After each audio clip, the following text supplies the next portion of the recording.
Dzień dobry, w dzisiejszym odcinku. Turcja mówi stop rosyjskiej ropie. Tureckie banki zaczęły blokować płatności za turystykę. Duma Państwowa zaproponowała sprawdzenie pod kątem szpiegostwa i wydalenie wszystkich zachodnich ambasadorów. Rynek Venture Capital praktycznie przestał istnieć. Międzynarodowy Trybunał Sprawiedliwości w Hadze wydał nowe nakazy aresztowania dla Rosjan. Zapraszamy. Dzień dobry, dzień dobry. Dzień dobry. Z tej strony Mateusz Lech oraz Paweł Jeżowski. Witamy w międzynarodowym składzie. Tomasz wita nas również z Czech. Czat żyje pół godziny przed rozpoczęciem. Ja tu czytam. Od szóstej, dobrze, już tutaj się dzieje, więc drodzy widzowie, jeżeli chcecie sobie porozmawiać z naszymi widzami, to tu po prostu od rana jest dobra zabawa. 76 osób, brakuje nam do 32 000, więc jeżeli nie subskrybujecie jeszcze naszego kanału, a chcielibyście dołączyć do tej widać wesołej gromadki, to serdecznie zapraszamy, a ja oddaję głos Pawłowi i przekazuję Ci mikrofon. Słuchajcie, dobre dzisiaj informacje dla Rosjan mamy. Jeżeli chodzi o dewizy, mamy umocnienie w sumie na każdym... No i zarówno na dolarze, jak i na euro, jak i na juanie. Jeżeli chodzi o gaz, to mamy też małą zwyżkę w cenach. Jeżeli chodzi o Urals, to tutaj mamy w drugą stronę małą zniżkę, ale to jest mniej więcej bardzo stabilnie.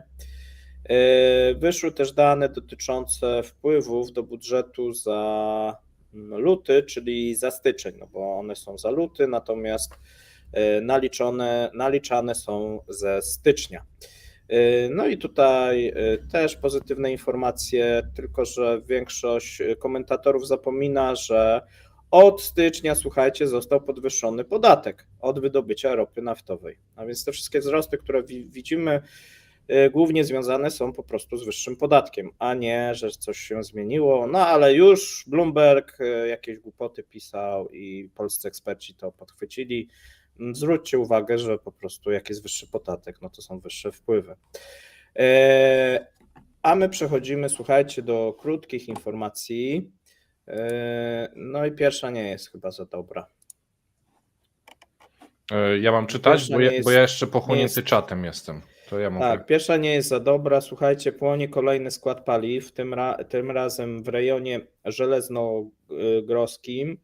W wyniku bohaterskiego zestrzelenia ukraińskiego drona obyło się bez strat i nie było ofiar, tak powiedział gubernator obwozu kurskiego Starowojt. No i słuchajcie, tak wczoraj skład, dzisiaj skład, no jeżeli by się to utrzymało, trochę no to się Rosjanie już składa, będą mieli nie? problemy. Mieli problemy.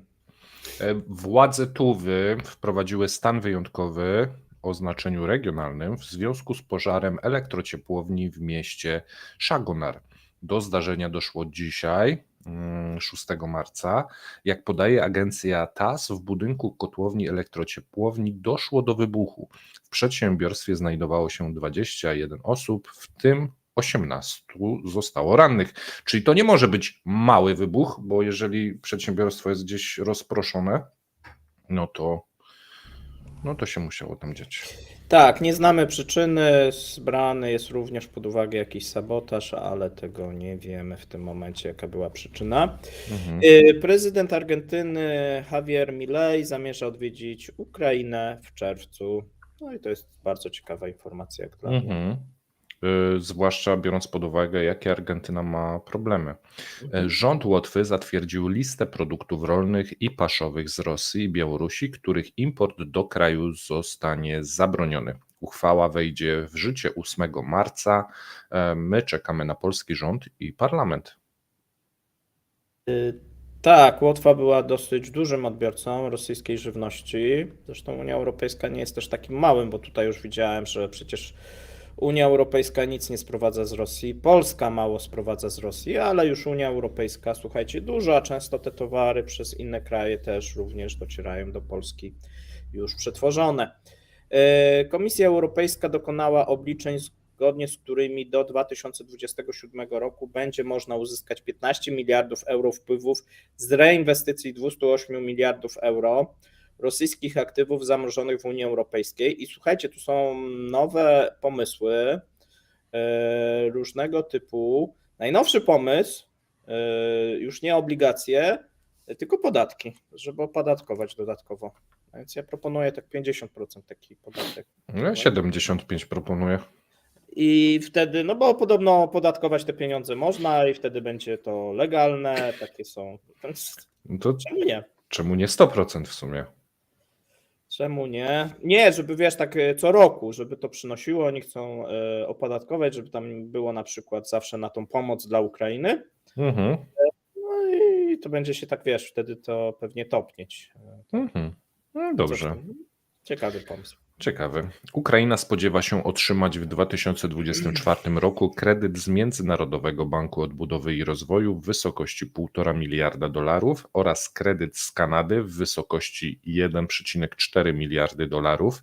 Tak poinformował premier Ukrainy Denis Szmyhal. Czyli tu już wchodzimy w kredyty, nie nie.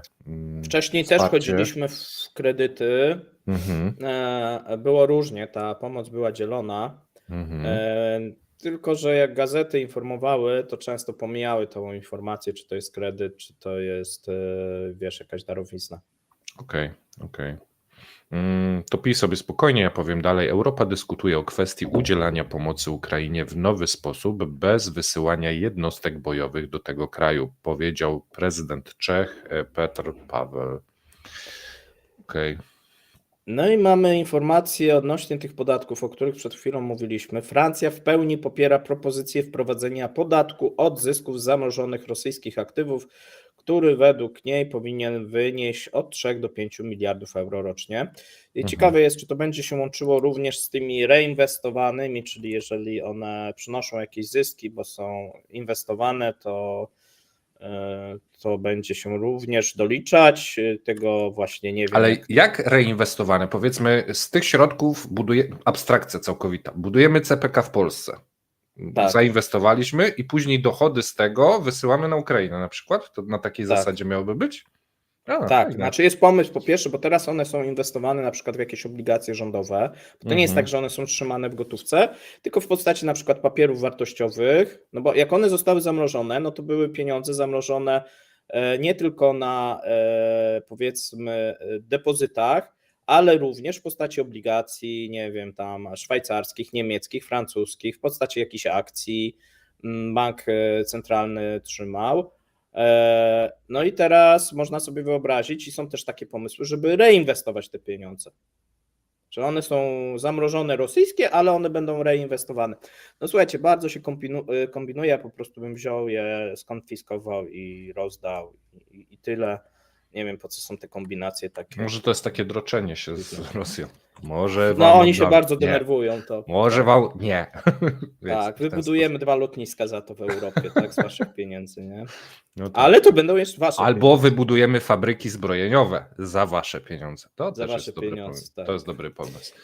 Macron w pełni popiera propozycję wprowadzenia podatku, to już powiedzieliśmy, natomiast Francja jest gotowa wziąć udział w inicjatywie Republiki Czeskiej dotyczącej zakupu pocisków dla Ukrainy poza Unią Europejską. Tak też oświadczył prezydent Francji Emmanuel Macron.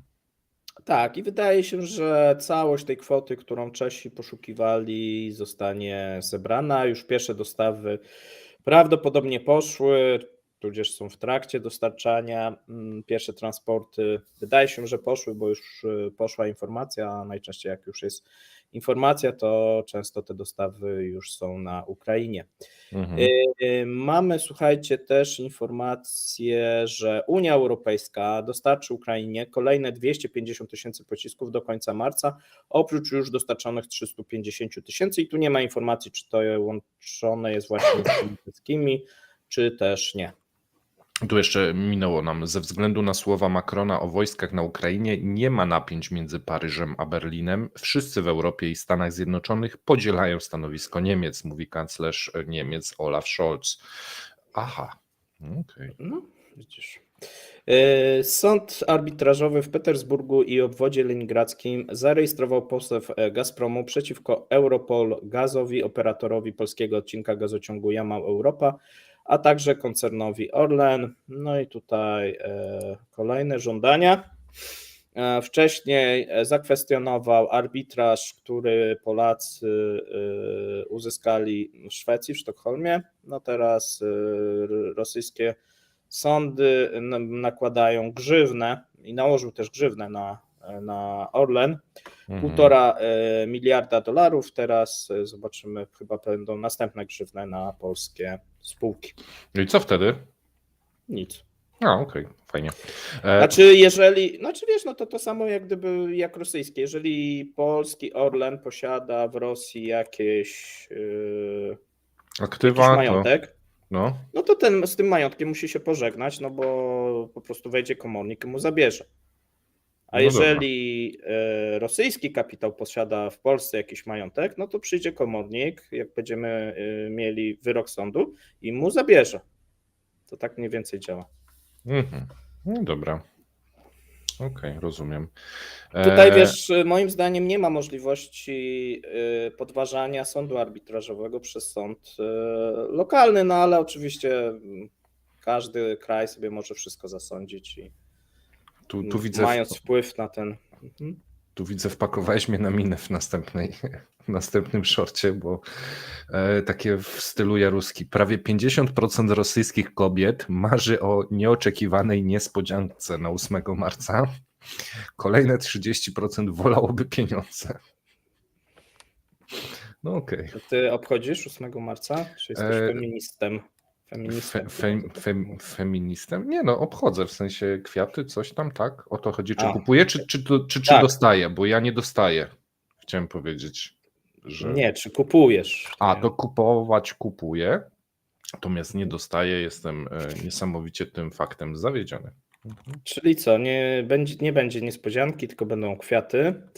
W przypadku Mateusza, natomiast mamy zapowiedź Putina i ona mnie zaskoczyła, bo chyba prezydent o czymś nie wie, a może warto go poinformować, a więc panie prezydencie, jak nas pan ogląda, to proszę teraz podgłośnić. Putin powiedział, że za granicą, na zachodzie ludzie będą karmieni robakami. Oczywiście w Rosji tak nie będzie. Będzie. No już jest, panie, już jest. W czekoladach już czarny jest. żołnierz może będzie. Już jest czarny żołnierz w czekoladzie, tak. Czarny żołnierz dla żołnierzy. Tak. A więc nie wiem, czy pan wie. Ale zaraz. Gdzie żołnierze są karmieni? Za granicą Rosji. A nie, poczekaj, a to już nie są już rejony Rosji wyzwolone? Zależy na jaką mapę. No tak, no to tak czy siak, panie prezydencie, pan coś mija się z prawdą. Nie wie pan, trzeba się tutaj dowiedzieć, tak?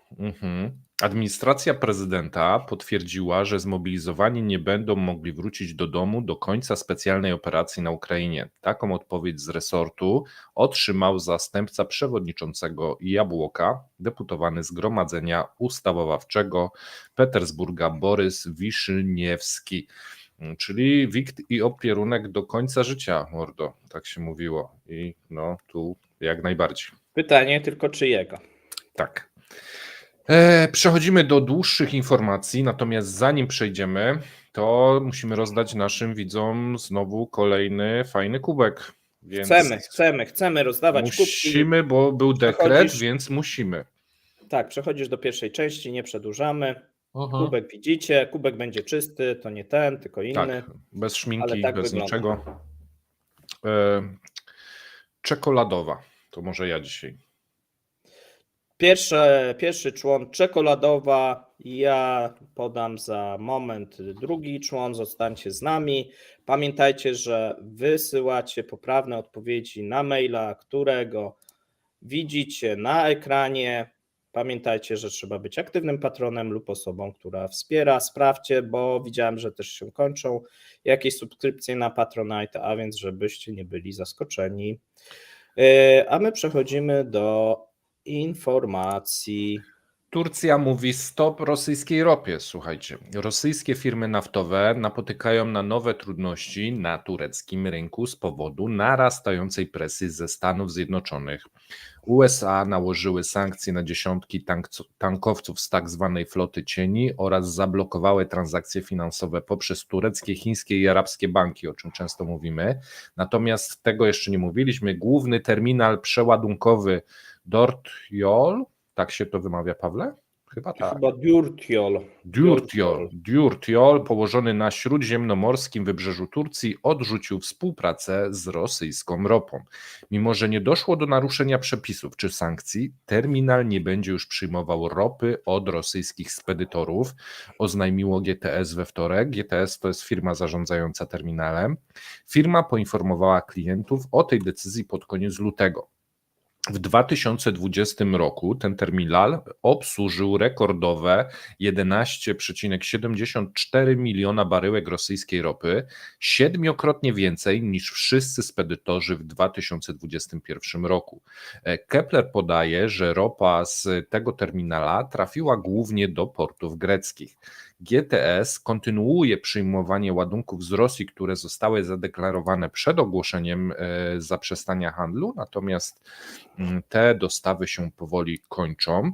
Rosyjscy dyplomaci negocjują z Turcją w celu rozwiązania problemu z bankami, a ambasador Rosji w Ankarze Aleksiej Erchow twierdzi, że odmowa współpracy banków wynika z zaostrzeniem antyrosyjskich sankcji i decyzji Departamentu Skarbu USA. I ja się ciebie, Paweł, zapytam, gdyż jak to czytałem, to od razu mi się nasuwał temat. Budżet w tym roku jest uchwalony z rekordowymi wydatkami, ale też z rekordowymi wpływami. Jak taka właśnie zakończona współpraca z tureckimi terminalami może wpłynąć na ten budżet? Bo wydaje mi się, że to bardzo dużo baryłek tej ropy tamtędy przepływało, nie? Złe masz podejście. Okej. Zbyt Masz pesymistyczne. takie podejście, nie, jak nasi eksperci, którzy tak liniowo patrzą, że sprzedaż ropy przekłada się liniowo na wyniki dla budżetu. No nie, no bo to jest podatek od tego. No. To jest podatek. I tak, po pierwsze, podatki zostały zwiększone, zrezygnowano prawdopodobnie, bo się to jeszcze może zmienić, z tego kwartalnego i zwiększono podatek od wydobycia minerałów, tak, ropy, gazu, węgla i tak dalej. Z tego węgla może się wycofają, bo jeszcze nałożyli cło, a w ogóle sytuacja na węglu jest strasznie zła, ale patrząc na wyniki budżetu może stwierdzą, że trzeba wydrenować, a za rok będą się martwić. I to jest jedna rzecz. Druga rzecz, spada wolumen eksportowy na paliwach, na benzynie, ale podatek nie płaci się od eksportu, tylko od wydobycia. I teraz to może być bardziej problemem w tym roku dla firm naftowych, ponieważ one będą zmuszone produkować na rynek krajowy i być może w szarym eksporcie ktoś to będzie wyprowadzał za granicę, to raczej na pewno, a rząd będzie naciskał na firmy, żeby nie zmniejszały produkcji i jednocześnie nie będą mogły eksportować produktów naftowych. Będą co, wylewać tą ropę, jeżeli na przykład konsumpcja A to nie jest problem rządu. Okej. Nie, będą pewnie tam szary eksport dosyć dużo, wiesz, zje.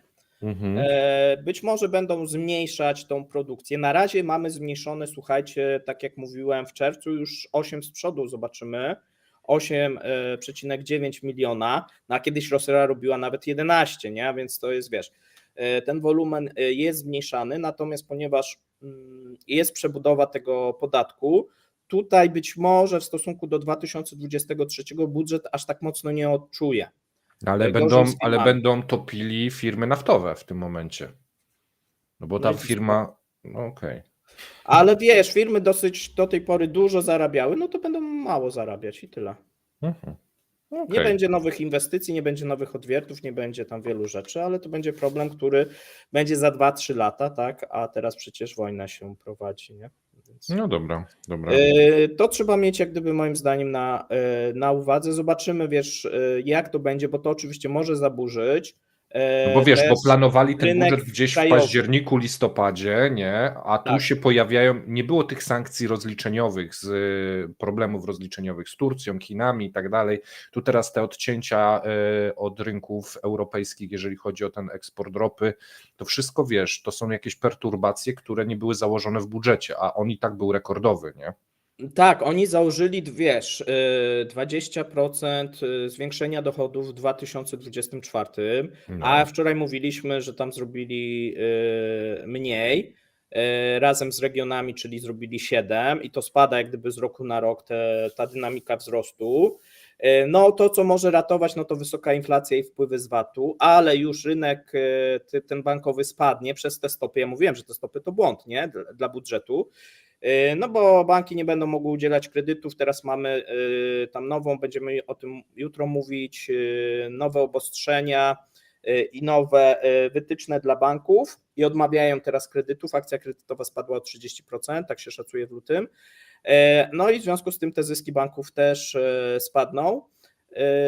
No i następny problem, który tutaj moim zdaniem jest, no to co się dzieje teraz, ten po prostu kurczenie się eksportu, tak? I te problemy na rynku tureckim, na rynku chińskim, Azji Centralnej i tak dalej. Dlatego się mówi o przestawieniu gospodarki na rynek krajowy i jeszcze większej autarki. A my sobie, słuchajcie, jeszcze jedna rzecz. Bułgaria od 1 marca No właśnie. przestała kupować ropę. No A więc dokładnie. nie jest tylko Turcja, a Bułgaria trochę brała, może nie były to jakieś duże ilości, ale brała. Teraz Turcja, która zwiększyła ten akurat terminal bardzo ważny, bo tam prawie cała ropa idzie, no i to faktycznie jest problem. Jest problem. Myślę, że oni wcześniej czy później będą to musieli rozwiązać, bo my cały czas zostaniemy przy Turcji, bo pojawił się następny i to poważny problem związany właśnie z tymi bankami i płatnościami. A mianowicie tureckie banki zaczęły blokować płatności za turystykę. Jeżeli chodzi o firmy turystyczne, czy będzie spadek rosyjskich turystów w tym roku? No wszystko się zapowiada, że tak, bo tutaj już firmy zaczynają wybierać takie kierunki jak Tajlandia, właśnie Egipt, Indonezja, Sri Lanka, a tej Turcji już w tym momencie na wakacje jest mniej i to się może pogłębić. Obywatele rosyjscy mogą stracić możliwość spędzenia wakacji w Turcji, która pozostawała, tak, jednym z głównych kierunków turystycznych Rosjan. W ubiegłym roku, słuchajcie, do Turcji wyjechało 6 milionów podróży było, więc czasami ktoś mógł być 2 razy. W ślad za dużymi tureckimi eksporterami i nabywcami rosyjskiej ropy, hotele w Turcji zaczęły doświadczać trudności z płatnościami bankowymi na rzecz Federacji Rosyjskiej i z powrotem. Hotele nie mogą otrzymywać płatności od Rosji za zakwaterowanie rosyjskich gości, no bo banki nie puszczają tych przelewów. No to teraz Przelewy tak, pieniężne mają dalej, nie? I drożej. Tak, Egipt był droższy ciutkę, ale gdzieś zbliżony. Tajlandia też była droższa, no to są, wiesz, dalsze te egzotyczne kierunki, no ale nie ma wyboru, będą tam jeździć. Przelewy pieniężne wysyłane z Rosji albo docierają zbyt późno, albo są odsyłane, powiedział wiceprzewodniczący partii, no i to mamy po stronie tureckiej, partii Vatan, Serdar Ukuplu, no i tutaj on się wypowiada. Nasi specjaliści do spraw turystyki nie chcą wziąć udziału w moskiewskich międzynarodowych targach podróży i turystyki, które odbędą się w dniach 19-21 marca, nie mogą przesłać tam swoich zgłoszeń. Nasze hotele nie mogą otrzymywać płatności za zakwaterowanie w Rosji, więc widzimy, że to jest jak gdyby w obie strony problem, że nie tylko jak ktoś chce wyjechać, ale jak na przykład oni chcą pojechać do Rosji, no to nie ma jak zapłacić za ich po prostu hotele. Nie wiem, chyba gotówką muszą w walizce wieźć i tam na miejscu płacić, albo jakoś inaczej. Jeśli sankcje wobec Federacji Rosyjskiej będą nadal działać, turecka branża turystyczna stanie przed poważnymi problemami, a dziesiątki tysięcy przedsiębiorców poniesie ogromne straty. Tutaj tak mówi pan wiceprzewodniczący. Ukuplu dodał, że tureckie firmy znajdują się pod dużą presją Zachodu, który chce podważyć stosunki handlowe między Moskwą a Ankarą. Tureckim biznesmenom prowadzącym handel z Rosją grozi umieszczenie na czarnej liście Stanów Zjednoczonych. Zdaniem Uskuplu takie działania powodują poważne szkody dla gospodarki kraju. Mamy też wypowiedź ambasadora Rosji w Turcji, Aleksieja Erchowa, który potwierdził problemy i powiedział, że trwają intensywne prace nad jego rozwiązaniem. Rosyjscy dyplomaci rozpoczęli negocjacje w sprawie płatności bankowej już w styczniu, ale nie przyniosły one żadnych rezultatów. Super. Dziękujemy Ci, Wojtek.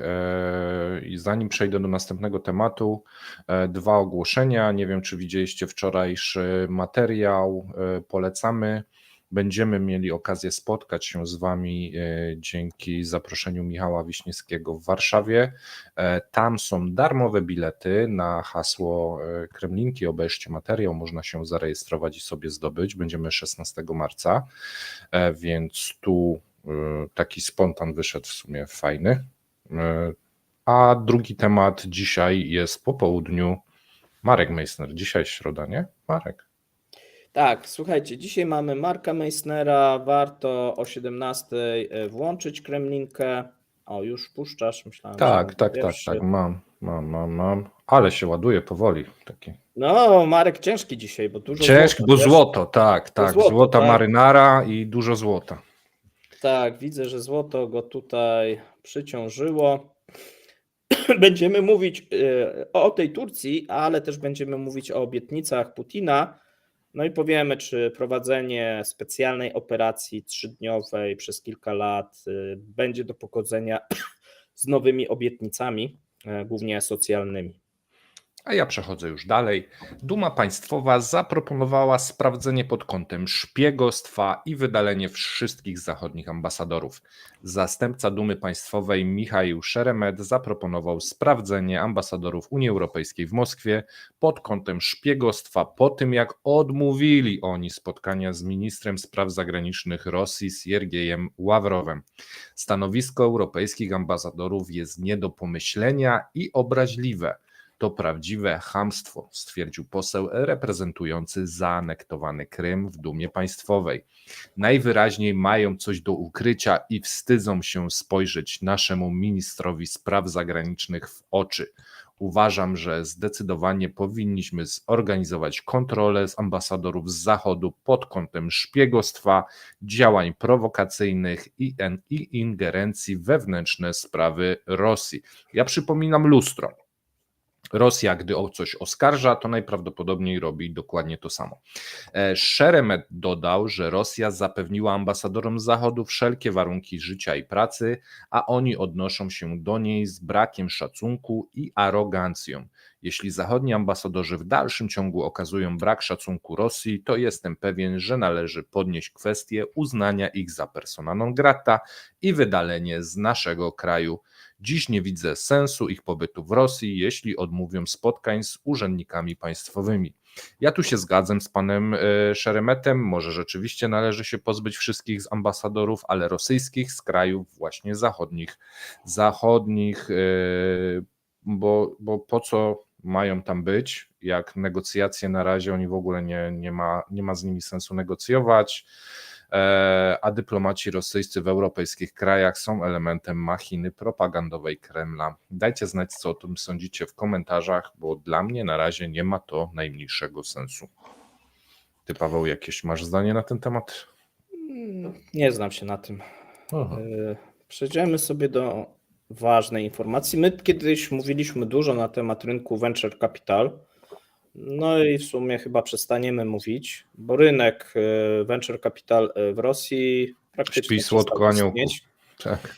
Tak, no tutaj mówiliśmy, że w zeszłym roku mieliśmy już takie tendencje, że spadli w 2022 i po pierwszej połowie 2023 no do krajów afrykańskich, jeżeli chodzi o poziom inwestycji.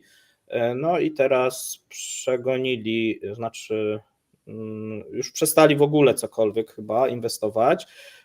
Mamy dane za cały 2023.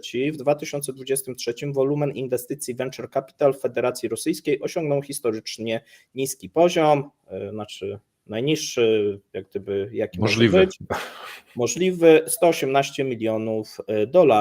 Na świecie globalne finansowanie startupów, przypomnijmy, jeżeli chodzi o zeszły rok, również malało, ale nie tak dramatycznie jak w Federacji Rosyjskiej. Powrót rynku do wzrostów przewidywany jest, jeżeli chodzi o globalny rynek w 2024-2025, jeżeli sytuacja geopolityczna się ustabilizuje, w przypadku Rosji, jeżeli się drastycznie zmieni. Rynek Venture Capital Federacji Rosyjskiej kurczył się w 2023, wolumen, tak jak powiedziałem, 118 milionów, co stanowi ponad 10-krotny spadek w porównaniu z 2022, który już był dramatycznie zły, do historycznie niskiego poziomu od początku notowań. Jednocześnie w 2023 liczba transakcji wyniosła 181. Wolumen zagranicznych inwestycji Venture Capital, jeżeli chodzi o prywatne inwestycje, spadł, słuchajcie, 15-krotnie do 55 milionów dolarów. I trzeba zwrócić uwagę tylko na jeszcze jedną rzecz, że byłoby gorzej, ponieważ tak naprawdę zaważyła jedna firma, która stanowiła 73% zainwestowanych środków, to jest 40 milionów dolarów, i jest to twórca ultracienkich, inteligentnych soczewek kontaktowych. Więc coś takiego jeszcze w Rosji ktoś robi, ale to jest, tak jak mówię, jedna firma, jakbyśmy odjęli, no to tam zostaje 15 milionów dolarów. No słuchajcie, mało. Natomiast jeżeli popatrzymy na fundusze państwowe, to one się zmniejszyły i tutaj o 99%, więc to też jak gdyby no prawie zaniknęły. No i co można tutaj powiedzieć? 2024 nie zapowiada się lepiej. Wygląda na to, że się nic nie będzie działo, bo te wszystkie firmy zachodnie powychodziły, a firm jak gdyby rosyjskich no jest w tym momencie nawet więcej kapitału niż tych firm zagranicznych, tak? No bo jeżeli oni tam dali 55, a 118, no to widzimy, że 60 milionów to jest jakiś kapitał rosyjski. Natomiast no bez tego kapitału zagranicznego no to będą takie poziomy, tak? Kilkadziesiąt milionów dolarów rocznie, co stawia Rosję chyba na jakimś szarym końcu wszystkich państw na świecie. Okej. Ja na koniec mam informację z Hagi. Międzynarodowy Trybunał Sprawiedliwości wydał nowe nakazy aresztowania dla Rosjan. Nakazy otrzymali, właściwie nie otrzymali, wydane zostały na dowódcę rosyjskiej floty czarnomorskiej, admirała Wiktora Sokołowa i dowódcy rosyjskiego lotnictwa dalekiego zasięgu, generała broni Siergieja Kobyłasza, za ataki na Ukrainę, podaje strona internetowa sądu. Istnieją uzasadnione podstawy, aby sądzić, że obaj podejrzani są odpowiedzialni za ataki rakietowe przeprowadzone przez ich podwładnych na ukraińską infrastrukturę elektroenergetyczną w okresie od co najmniej 10 października 2022 roku do co najmniej 9 marca 2023, czytamy w raporcie. Z akt sprawy wynika, że oskarżeni są podejrzani o obieranie za celów cywilnych, zbrodnie przeciwko ludzkości, powodowanie nadmiernych przypadkowych szkód wśród ludności cywilnej, wydawanie rozkazów o charakterze karnym oraz niesprawowanie właściwej kontroli nad siłami pod swoim dowództwem. Dla przypomnienia, Putin też jest podejrzany o popełnienie zbrodni wojennych, nielegalne deportacje ludności, w tym dzieci, i ich przemieszczanie z okupowanych terytoriów Ukrainy na terytorium Federacji Rosyjskiej. Podobne zarzuty postawiono pani Lwowie Bełowej. Na wniosek prokuratora wydano nakaz aresztowania i Putina, i tej pani. Zarzucane Putinowi zbrodnie popełniane były na okupowanym terytorium od co najmniej 24 lutego. Natomiast te wszystkie procesy, te wszystkie zbieranie danych się toczy. I tak jak tu widzimy, te nakazy są za marzec 2023, więc wszystko od tego czasu jeszcze pewnie będzie dorzucane. Tak. Udało się skończyć. Podaję drugą część hasła. Przypominam, że odpowiedzi prośba, żebyście wysyłali na nasz adres konkursowy, a druga część hasła to rozkosz. O, no dobra. To tak Od siebie. bardziej walentynkowo chyba, no ale dobrze. Może niech pod będzie. 8 marca, tak, różne prezenty, może też takie słodkie prezenty ktoś komuś sprawi. Oczywiście my na dzisiaj kończymy. Zapraszamy na Marka Meissnera, Lupę Gospodarczą o 17:00. Bądźcie z nami. Jutro oczywiście codzienny ekonomiczny przegląd, a my już możemy powiedzieć, że w poniedziałek szykujemy spotkanie dla fanów i patronów. Poniedziałek prawdopodobnie godzina 17:00. Będzie odpowiednie ogłoszenie.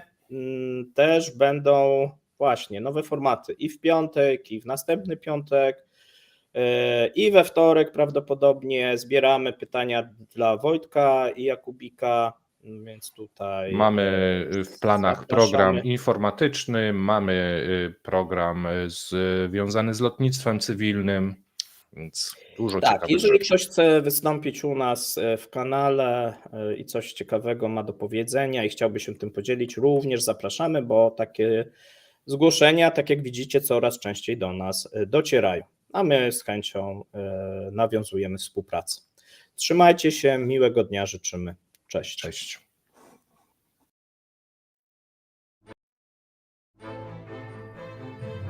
Dziękujemy za obejrzenie materiału do końca. Zapraszamy kolejnego dnia. Trzymajcie się. Cześć.